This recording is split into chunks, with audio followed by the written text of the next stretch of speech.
En Floride, des millions de résidents commencent une longue et difficile récupération après des ouragans successifs.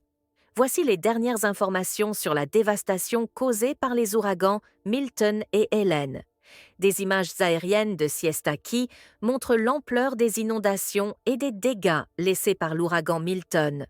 Au moins 16 vies ont été perdues en raison de ce temps sévère, y compris des tornades mortelles qui ont frappé la côte est de la Floride.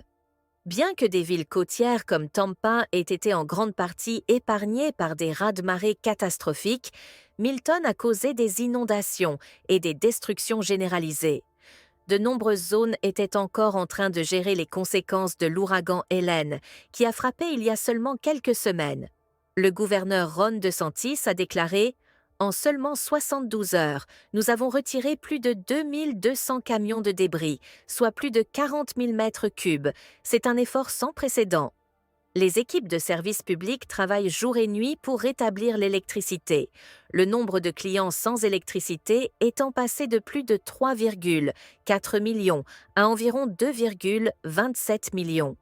De nombreux résidents attendent toujours le rétablissement de l'électricité après l'impact de l'ouragan Helen.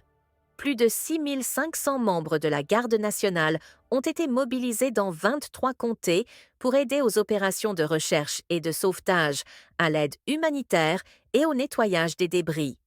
À Saint-Pétersbourg, le maire Kenneth Welch a noté que des centaines d'arbres sont tombés et que plus de 100 feux de circulation sont hors service. À St. Pete Beach, le maire Adrian Petrilla a averti que le déblaiement des débris des deux tempêtes prendra des semaines, de nombreuses maisons étant actuellement inhabitées en raison du manque de services essentiels.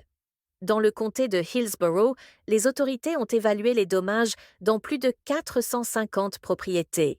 Contrairement à Helen, les fortes pluies de Milton ont causé des inondations majeures loin de la côte, la ville de Plant City ayant subi des impacts significatifs.